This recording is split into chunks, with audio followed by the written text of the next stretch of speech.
Bakary Samba misalminima. Bonjour. Misal mitike.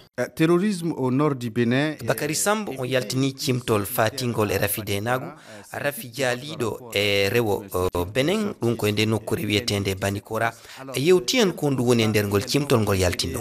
Dans ces rapports. Oui, dans ce rapport, il est ressorti. Ngol cimtol holli wondema rafi denagu wonudo rewo Benin hino ɓeydade hayso tawi hooreɓe leydi ndi hino etade ngam hiwgol nde nokkure e kerdunde e Burkina Faso ɓadinde Parc W ko e on Parc W kuliyankoɓe faalaɓe nangude nde nokkure woni iwrude woɓɓe iwra kadi Burkina Faso. Plus assidu des jeunes de cette localité du nord du Bénin.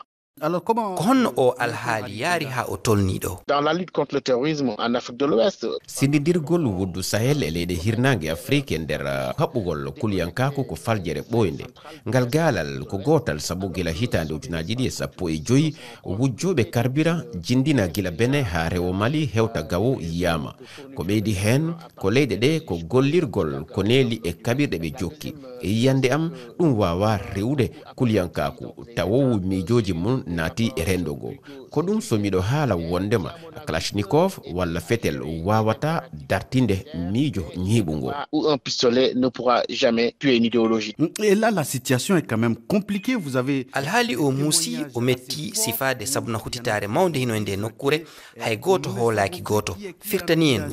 c'est la méfiance totale. C'est la méfiance totale avec un climat délétère. ko hutitari humde goto hoolaki goto ko alhaaliji ɗiɗi wasinɗi deƴere saabi ɗum ko adi kon ko pelle kuliyankoje ɗe sukaɓe ɓe holli ko yimɓe ladde wonuɓe e arude foda hoɗuɓe eɗen nokkuje ndenagu ɗum ko fulɓe sirinaɓe ɓe tambitaka ɗiɗa ɓunɗum ko kuule ndenagu peeje hiyurɗe leydi ndi humpitoji laamu wondude e tuume ɗe ala ko fawi woni e sabade yo konu Benin wasu heɓude polgu ko fati e humpitoji pelle kuliyankoje ɗe hino famminde e yimɓe ɗe nokkuje fandare majje ko hiwgol ɓe ko ɗum so ɓe yimɓe jogaki hoolare gollidugol e konu leydi ɓe jonnangu humpitoji ɗum ko hunde hulɓinide sabu mo wasi kumpite nder haray o wasi polgu.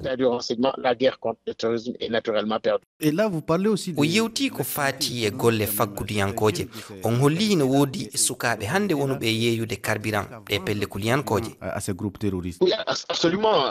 Vous savez, la criminalité fitnaji fawiɗi keeri no tawa e ko yanyi kuliyankaku hiɗen andi ɓe kuliyankoɓe ɓe woɗɗaki Parc W Burkina Faso e nder golle maɓɓe hiɓe hatojini ƴangal ngam heɓugol naftorde ngal ƴangal yottike e ɗe gure ɗe tawata angal golle e amere no jaali ko ɗum kadi jaali ha e fande alibori gila ngal lura teska hakkunde Benin e Niger tawi angal jeygu ko tollo moƴƴu e sagale fawaɗe e maɓɓe ko ɗum fof saabi yoɓe sukaɓe naato e gollidugol e ɓe kuliyankoɓe yeeɓe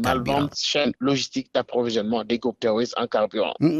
Dans cette localité e nder nde nokkure Banikora yewti on ko honɗum laamu ngu wasi wadde. faillite de l'État dans cette zone. L'État fournit des efforts considérables avec laamu ngu no jogii wakkilare mawde ngam heftidinde e koɗorɗe ɗe golle ndu suudu mawndu toppitindu koɗande ñiiɓude hino yiyede ko laaɓi kono feere nde hino jogii ella sabu ɓe waɗali feere tabintinore hoolare hakkunde yimɓe ɓe e kono leydi ndi ko feere haɓirde tan ɓe golliri e yiyande am ko ɗum addi yo yimɓe ɓe woɗɗito laamu leydi ndi ha pelle kuliyankoje ɗe gollira ɓe ɓe heɓa sukaɓe wonduɓe e maɓɓe.